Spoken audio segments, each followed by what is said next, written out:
Domingo, 6 de maio, 1945. 2h41 da manhã. 24 hours from now, one of the most important agreements in World War II history is going to be signed. Any delay to the signing of the surrender document means a continuation of the fighting.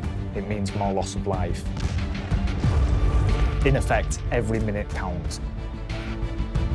A Alemanha nazi agarra-se ao último resquício do seu poder.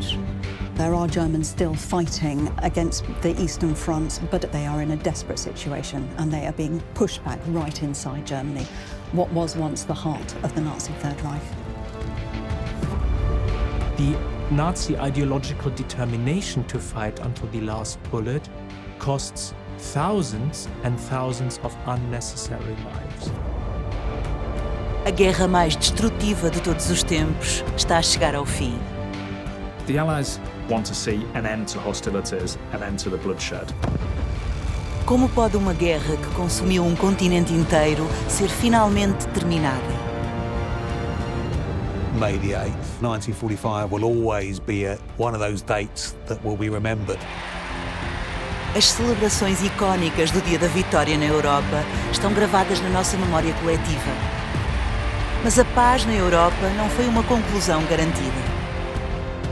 Nos bastidores, negociadores trabalham freneticamente para parar os combates. This 24 hours has helped to shape the course of history in Europe. Esta é a história esquecida do Dia da Vitória na Europa.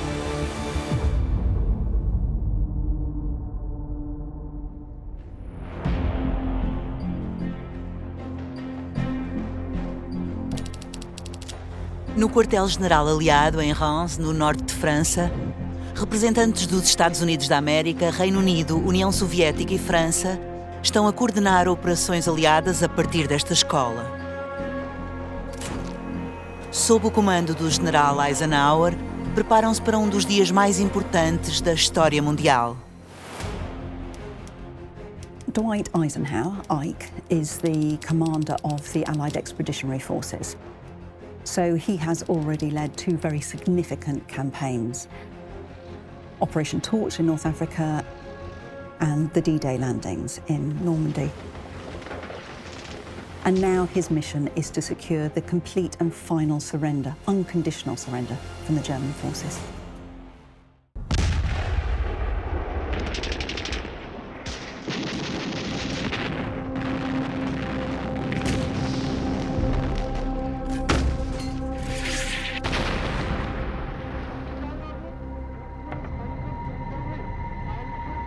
No início de maio de 1945, o exército alemão encontrava-se num estado caótico. Uma semana de acontecimentos catastróficos obrigou os seus líderes a negociar. The Nazi government is in complete disarray. Hitler has killed himself a week earlier in his bunker, encased in concrete and earth under the ground.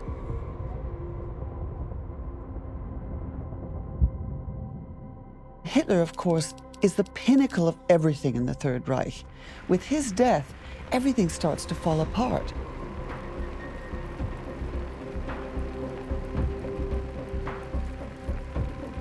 The Wehrmacht is in disarray, the SS is in disarray. Nobody knows what to do.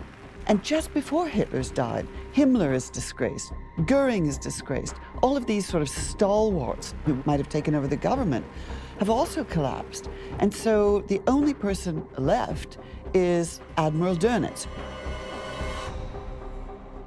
who becomes the new president of Germany. They create this kind of bogus government in Flensburg, and they're flailing about trying to keep everything in order. And Dönitz doesn't really know how to govern or what to do.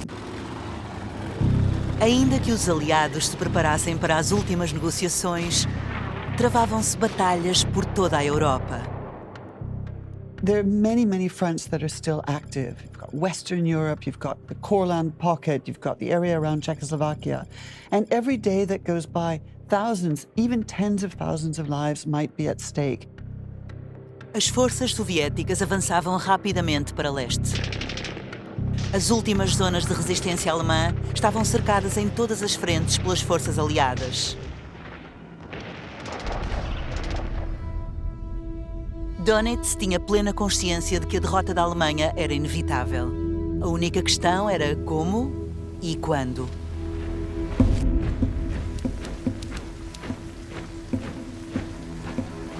Duas tentativas de obter condições para uma rendição parcial já tinham falhado, incluindo o envio do almirante von Friedeburg, o representante subalterno, para Reims. When Friedeburg arrives at Reims, he is to negotiate, those are his orders, with the Allies, who are represented by Bedell Smith and General Strong, who's translating. General Bedell Smith had been Eisenhower's Chief of Staff since 1942 and a crucial cog in Eisenhower's command. He's really the buffer between Eisenhower and most of the outside world. He's got quite a fearsome temperament. He's almost the opposite of Eisenhower. He's somebody you don't want to get on the wrong side of. If Bedell Smith is sort of the fearsome Chief of Staff, Strong is the intellectual general. Suave, he speaks fluent German. He's crucially there to act as translator in the negotiations. Von Friedeburg tinha a missão de tentar negociar uma rendição parcial, apenas nas linhas americanas. Mas Bedell, Smith e Strong apressaram-se a salientar que a Alemanha não estava em posição de negociar. The generals have maps set out on the table on which they've drawn the lines of the front lines and where the fighting pockets are. And to that, they add large arrows. Basically, they're trying to show the absolute desperate situation of the German forces. It really is hopeless. Após horas de discussões infrutíferas e com os aliados a manterem-se firmes em aceitar apenas uma rendição incondicional, von Friedeburg percebeu que a sua missão tinha falhado. Unconditional surrender simply means that the enemy has to surrender militarily without any conditions whatsoever. There were going to be no terms attached. There's going to be no scope for any sort of negotiation with anyone attached to the Nazi regime. It is recorded that he had tears in his eyes where he realised that he was in an impossible position. Relutantemente, entregou uma mensagem e pediu que fosse transmitida aos seus superiores no alto comando nazi. Este é o início de 24 horas cruciais. A contagem decrescente para a rendição começou.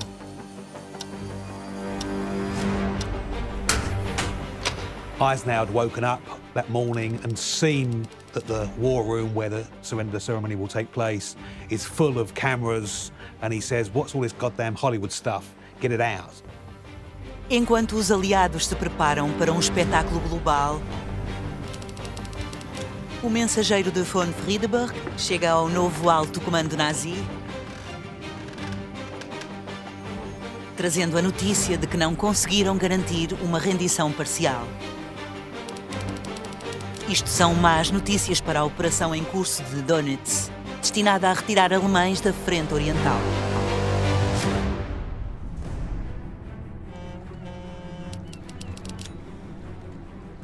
Operation Hannibal is a German plan to evacuate as many civilians, between 800 and 900,000, some estimates suggest, and around 300,000 troops from Eastern Germany across the Baltic Sea to Western Germany. A message is received at the Allied headquarters from Flensburg that says a more senior representative is going to arrive. This is part of Dönitz's tactic to delay the unconditional surrender. Se a operação Hannibal tiver de continuar, os alemães têm de manter a luta na frente oriental.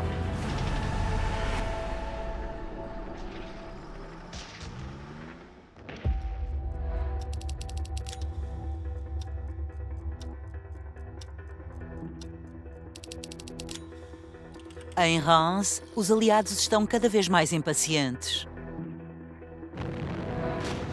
A cada minuto de atraso dos alemães, perdem-se vidas de ambos os lados.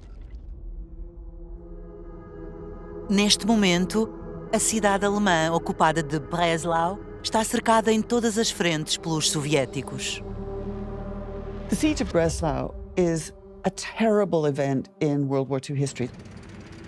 Há mais de 80 dias que esta cidade controlada pelos nazis resiste a um feroz cerco soviético.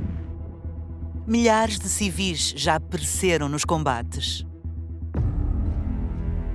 Breslau is extremely significant to the Third Reich because Hitler has declared Breslau a fortress which must be defended at any cost. Hitler dies on the 30th of April, but the fighting carries on in Breslau, the 1st, the 2nd, the 3rd, the 4th. So on the 6th of May, 1945, the people of Breslau and what's left, the remnants of the Wehrmacht and the Volkssturm and these few Hitler youth are fighting away against the Red Army. It's an extremely bloody and violent conflict because the German authorities refuse to surrender. They believe that they cannot possibly surrender to their ideological nemesis, the Red Army. Os líderes nazis continuam determinados a não se render aos soviéticos.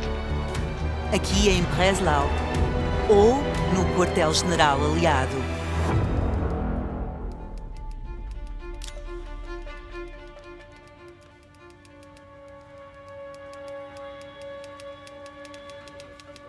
No quartel-general aliado de Eisenhower, em Reims, todos aguardam ansiosamente a chegada do negociador nazi mais experiente.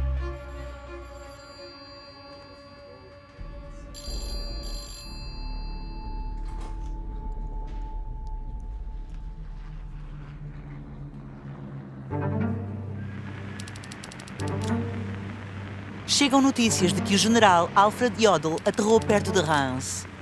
Finalmente, as negociações podem ser retomadas. General Alfred Jodl is the chief of the operations staff of the Wehrmacht High Command, and he, like Dönitz, is an ardent National Socialist.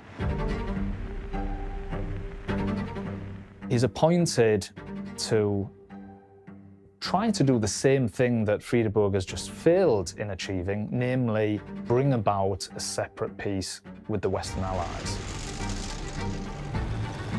He'd played a key role in the Blitzkrieg and then had been pretty much in the Wolf's Lair from then on, Hitler's advance front and the Prussian front. And he's just been promoted by Dönitz and he's been sent in to negotiate. He is in rank between Friedeburg and Dönitz himself. This is the Germans stepping up. They're providing someone of a greater rank, but they're still hoping they can negotiate a conditional surrender. Dönitz himself, notably, isn't going to the meeting.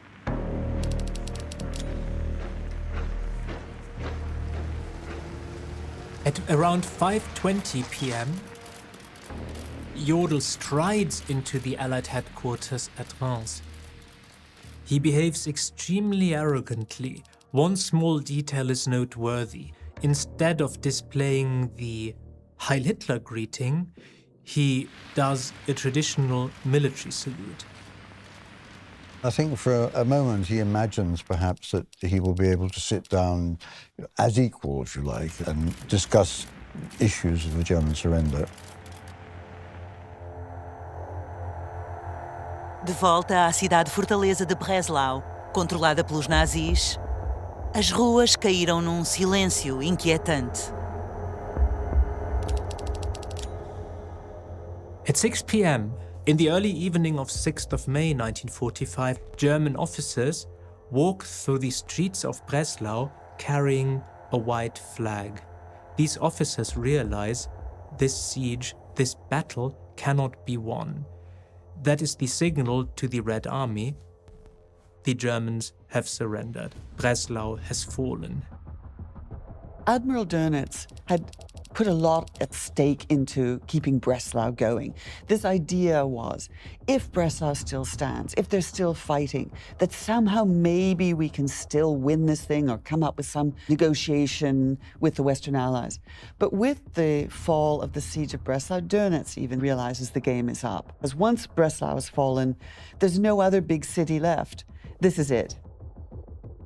The moment of the capitulation, if you look around Breslau now, you see absolute devastation, destruction, injured civilians, injured soldiers, smoldering ruins. Huge swathes of the city have been destroyed. It's a cityscape from Dante's Inferno. It's hell on earth. The Nazi reckless determination to continue fighting until the last bullet costs thousands of lives.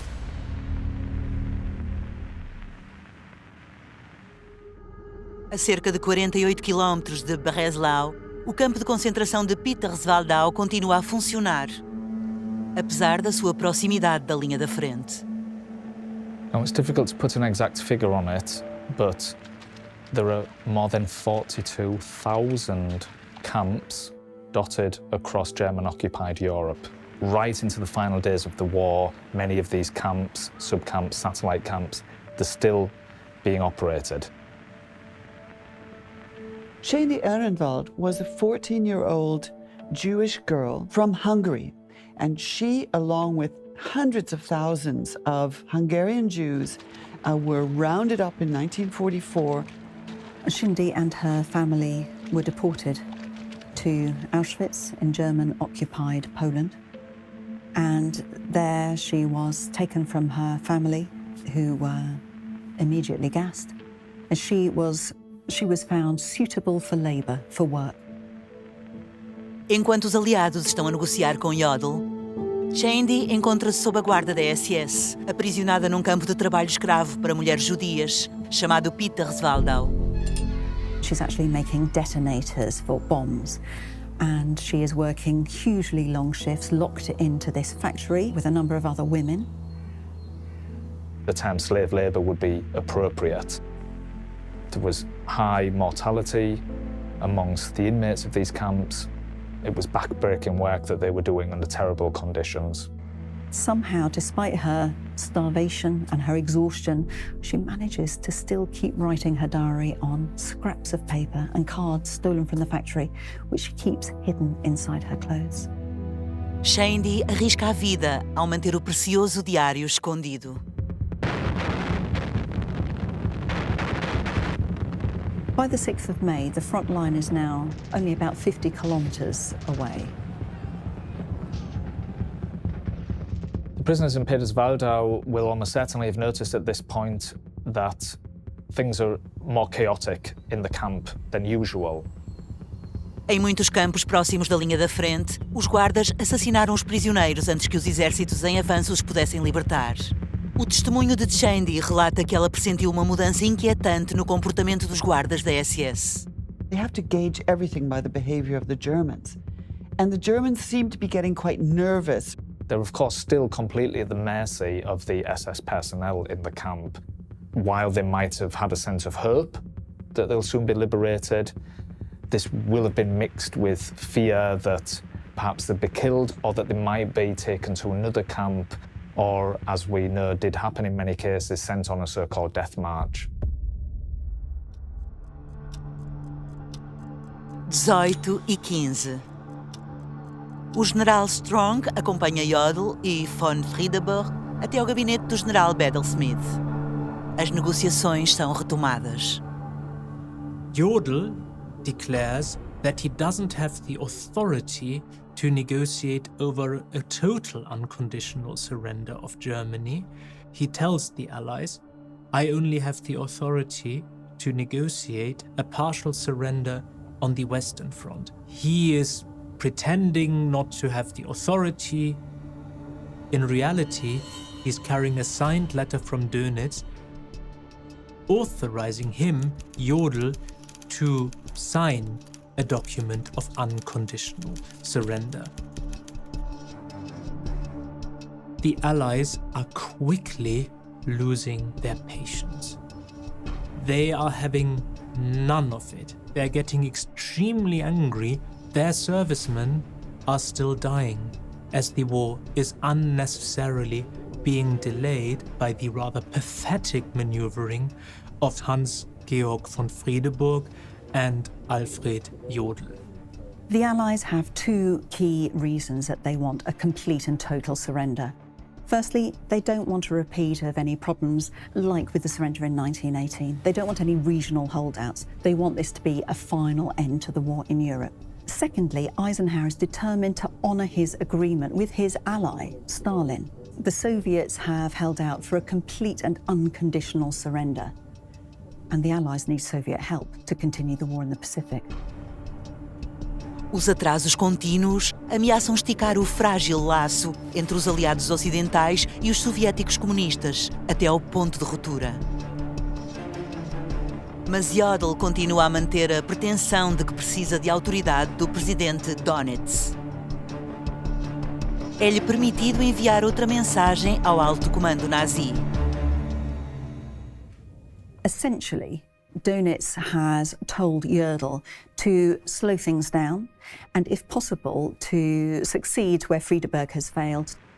Dönitz quer ou chegar a acordo para uma rendição separada com os britânicos e americanos ou adiar o processo o máximo possível para permitir que a população alemã no leste fuja das forças soviéticas em avanço.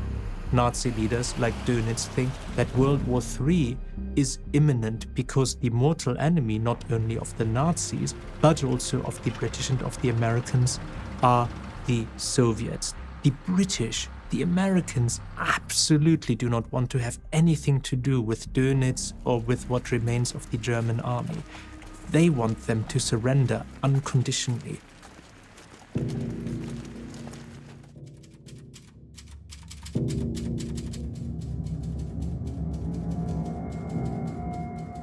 Eisenhower's office is enormously tense. For the past week, no one had left. They'd been just waiting for the latest developments.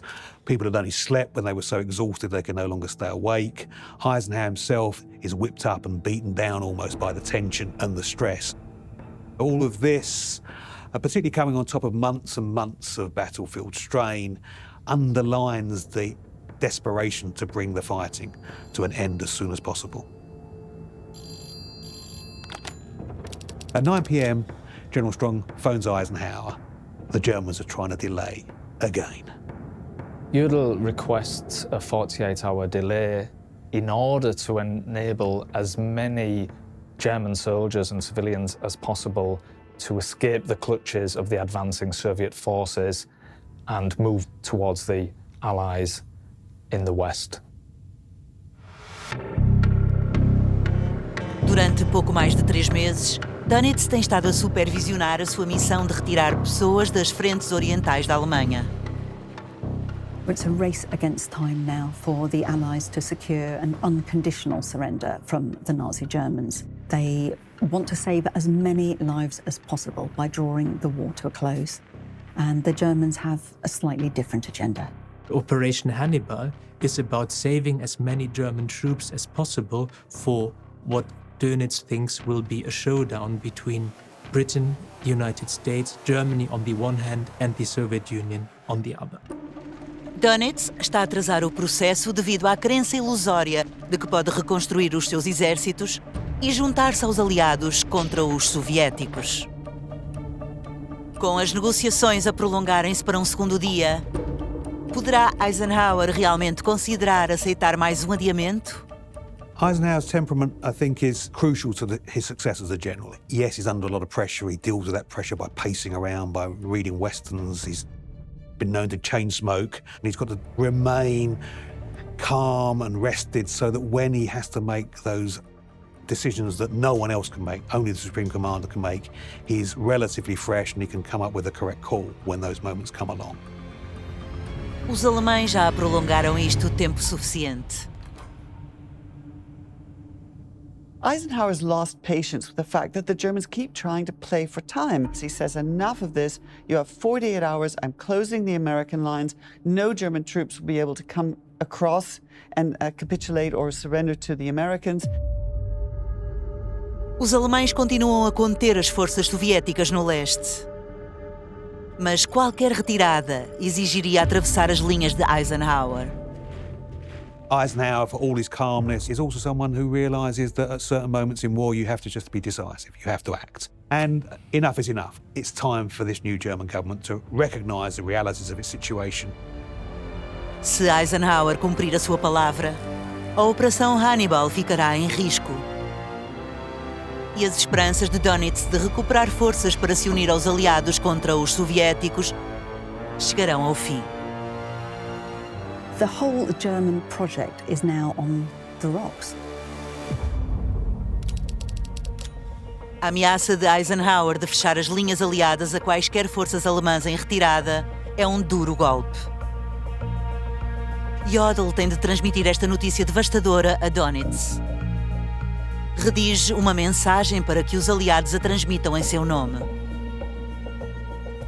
Dönitz hears of the ultimatum through a radio message from Jodl, who explains in no uncertain terms what the likely consequences are, that the Germans won't be able to pull any more of their people back south. And Jodl says, "I see no alternative. It is chaos or signature."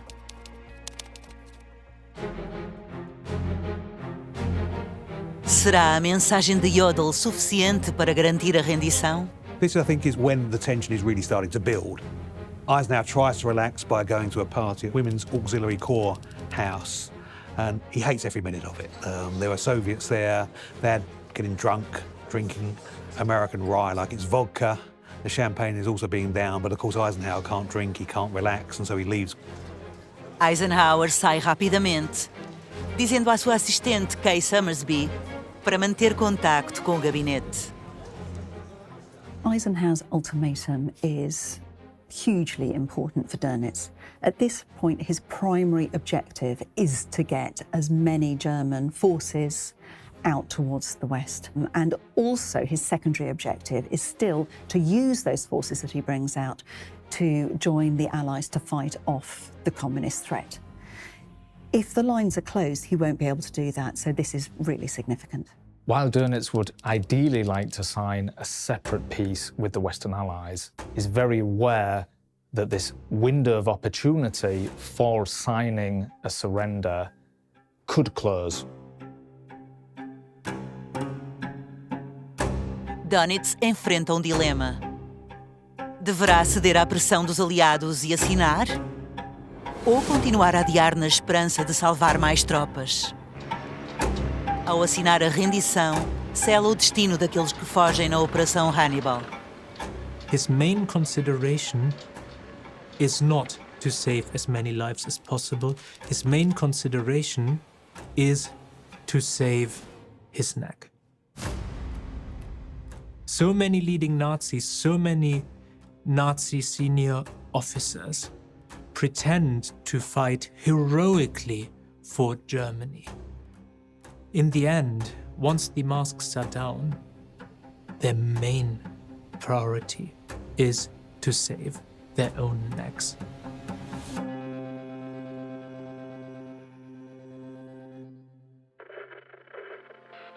So that night, Eisenhower goes to bed early, but the one problem Eisenhower has is he has company. He's got Winston Churchill. Churchill has a sleep pattern which tires and exhausts most of his aides. Churchill is constantly phoning up Eisenhower, asking for the latest developments. So Eisenhower not only is struggling with the tension and the stress of what's going to happen, he's also having to constantly field off these requests from the British Prime Minister, desperate for information. After a long day, Dönitz receives a message from the Allied headquarters in Reims from Jodl.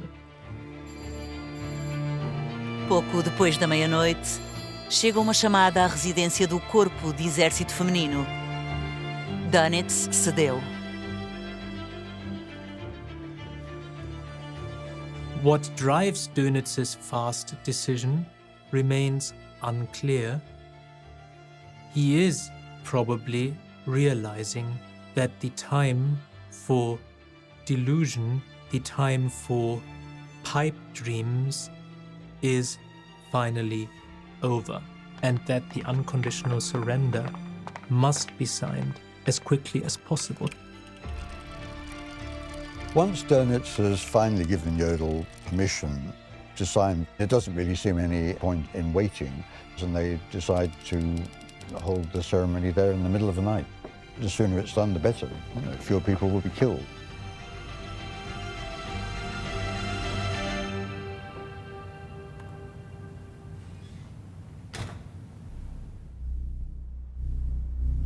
Enquanto se fazem planos para a rendição, os prisioneiros do campo de trabalho forçado de Peterswaldau foram acordados em plena noite e conduzidos de volta à sua fábrica. They are ordered to dismantle the equipment. They drag out what they can from the machinery and are told to throw it into the river. Then the Germans disappear. And the women are, well, just not sure what to do. Should they leave? Should they try and find food or water? Or what, should they run away? They didn't know whether other German personnel were going to turn up to kill them. Por todo o território controlado pelos alemães, as pessoas estão a fugir, não apenas dos campos, mas também das suas casas. It's clear to the German population that the war is lost. Germany has been devastated by Allied aerial bombardment. Many in Germany are fearful of what the Soviets will do once they reach German soil. When the Red Army comes through, they behave with the utmost sort of fervent brutality. The rape of women, pillaging, looting, killing, and of course the soldiers who are captured, those who aren't killed outright, end up going into Soviet captivity, and tens of thousands of them die. The exodus from the east is by foot, by car, basically any way people can make that journey. No quartel-general aliado, os documentos de rendição continuam a ser transcritos. Eisenhower's headquarters staff are busy typing up a version of the surrender document. The surrender document had in fact been drafted in July 1944. They had anticipated that Germany would probably be defeated by the autumn, so they were getting ready for that. That document was sent to Eisenhower's headquarters. They then modified the document when the French became involved, for the French said they wanted to be included in the surrender document too. The actual surrender, the SHAEF officials were very confused. They didn't know which one they had to use. Bedell-Smith thinks that something just shorter and sharper will be more appropriate, and so he quickly gets a new version, both written up, translated, and then the typing pool is put to work. At 1:30, Ruth Briggs provides Butcher with the information that the big party is on. And so Butcher's first instinct is to hunt for pens, gold pens, that the surrender document will be signed with. The Allies are determined not to wait until morning, because every hour, every minute, Allied forces are still being killed. This document has to go back to the German headquarters. It's got to be then distributed to German soldiers, and there is a desperation for the Germans to lay down their arms. Every hour that the Germans don't surrender is every hour that an Allied soldier might be killed, and so there is a real desperation for this to happen sooner rather than later. The people in the room when the ceremony begins include not just the senior Allied generals. The press are jostling for position.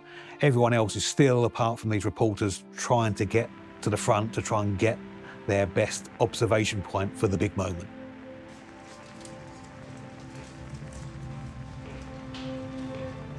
Von Friedeburg, Jodl e o seu ajudante Oxenius são chamados à sala.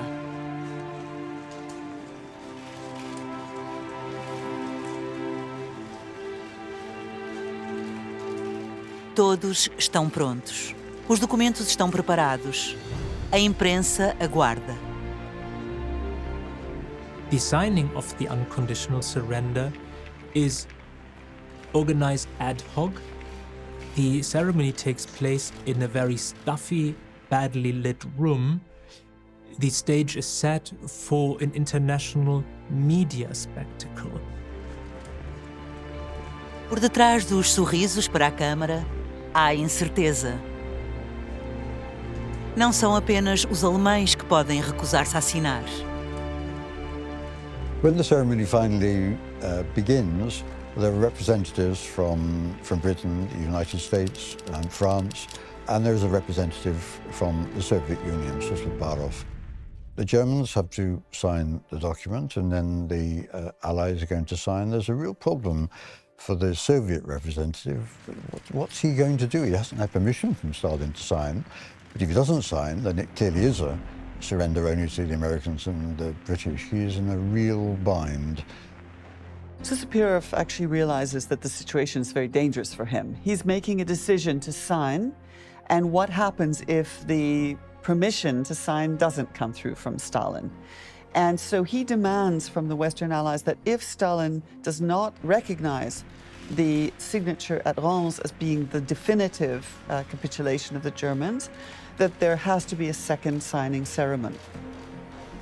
Sem indicações de Stalin, Suslopparov teve de tomar uma decisão.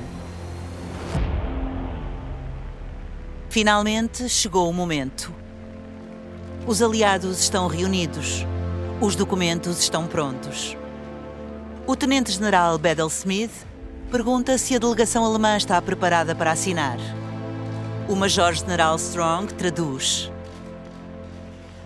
O chefe do Estado-Maior de Operações do Alto Comando da Wehrmacht, Alfred Jodl, acena afirmativamente. Às 2h41, Jodl assina. Depois, o general Bedell Smith. E em seguida, o representante soviético, Suslopparov. At the end of the surrender ceremony, Jodl stands and he has the audacity to request leniency from the Allied forces. Alegando que o povo alemão sofreu mais do que qualquer outro durante o curso da guerra, Jodl pede que os vencedores os tratem com generosidade. The Allies are shocked, really. It comes from a German commander who is a senior part of the Nazi regime. They have murdered millions of their own citizens, and they have enforced a protracted end to this war. Their surviving civilians have been through absolute hell with bombardment, and then he has the audacity to request leniency from the Allies coming in. It's extraordinary. Os aliados não respondem. Trata-se de uma rendição incondicional e esta declaração completamente desajustada soa como se fosse uma condição. Jodl does not acknowledge that the Nazis have murdered 6 million European Jews, that Germany has started the Second World War in Europe. At 2:41 a.m. on the 7th of May, this document is signed, which really effectively means the end of World War II in Europe. This is a huge, huge moment.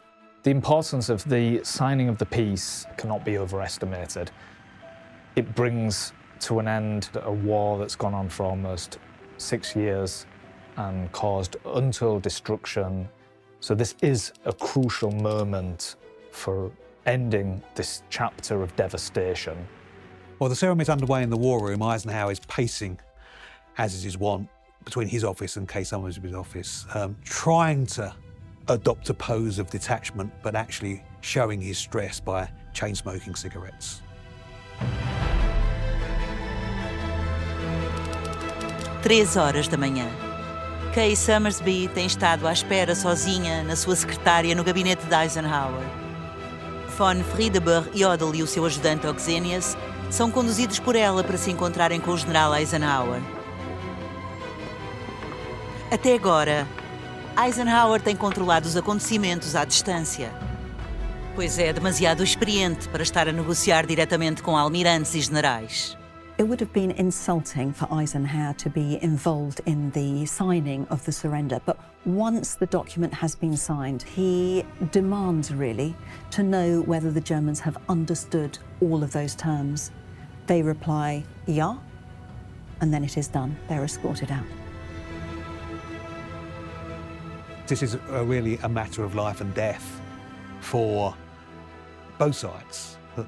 The actual signing the document is one thing, making sure the document is actually obeyed at all levels of the command is vitally important. Uma pequena vitória para Donitz é o adiamento de quase 48 horas da cessação oficial das hostilidades. Embora existam cessar-fogos em vigor, isso permite que o movimento das tropas alemãs continue até ao limite das 11h01 do dia 8 de maio.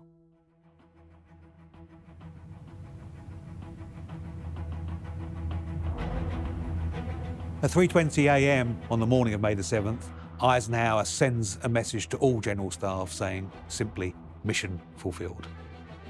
Once the signing has been completed, the Germans are escorted out of the building. It is done. And then it's a press moment. Some of the press have actually been waiting there overnight for a couple of days to make sure they didn't miss the moment. So there's brief celebration, and Eisenhower picks up the two pens, one from either side who have signed, and he puts them into a V for victory formation, and then the shutters run. Then they're pretty much all exhausted. There's a quick toast and they're off to bed. 3h57 da manhã. Uma mensagem é interceptada pela inteligência britânica e decifrada em Bletchley Park. Jodl enviou uma mensagem a Dönitz, comunicando o conteúdo do instrumento de rendição. A notícia do cessar-fogo pode agora ser transmitida às forças alemãs. 7 de maio de 1945, 8h20 da manhã. A Panzer Division in Czechoslovakia is unaware that the fighting has officially ceased. They encounter an American unit. They start to fire. They used a machine gun fire against the Americans, and Private Charlie Haflat was actually ducked, but then raised his head to see what was going on, and unfortunately took one of the last bullets of the war. Just 10 minutes later, the radio message came through of the surrender, and both sides laid down their arms. Private Charlie Haflat is the last American soldier killed in the European theatre of operations in World War II. Charlie é um dos cerca de 15 milhões de pessoas que perderam a vida a combater na Europa. Mais de 30 milhões de civis, homens, mulheres e crianças morreram ao longo desta guerra. 65 milhões ficaram deslocados, com as suas casas em ruínas. No dia seguinte, a pedido de Stalin, realiza-se uma segunda cerimónia de rendição na Berlim ocupada pelos soviéticos. Dönitz, Jodl e von Friedeberg foram presos por crimes de guerra.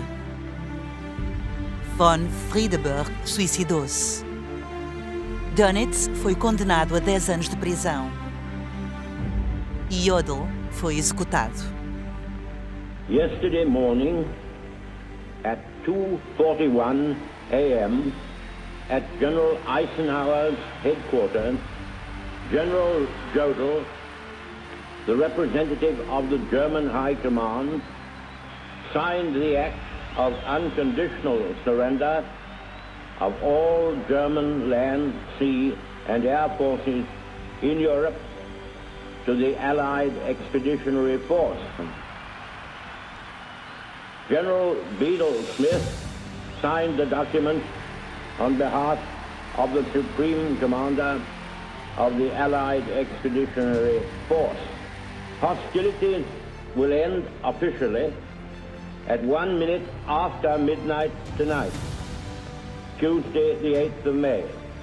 But in the interest of saving lives, the ceasefire began yesterday.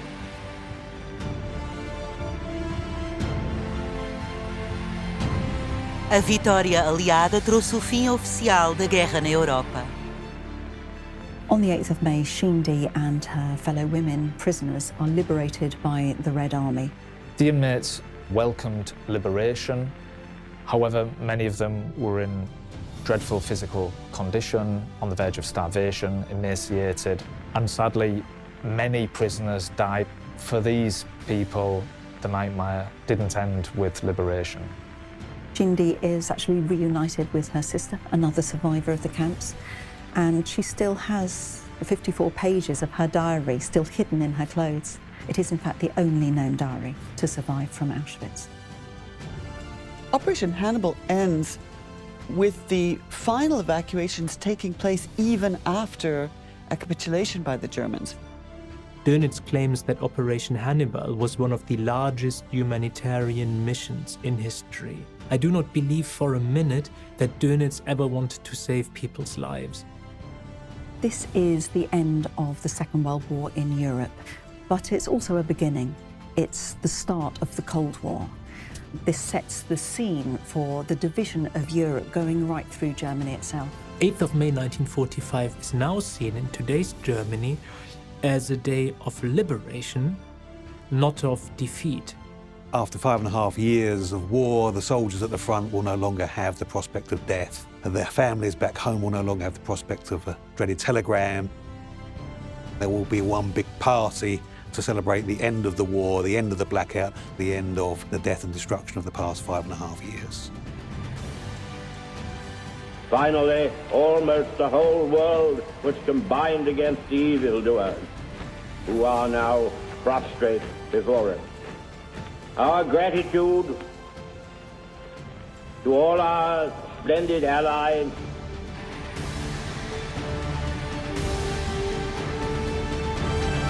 A guerra na Europa foi vencida graças à cooperação de 51 países, unidos na busca da paz.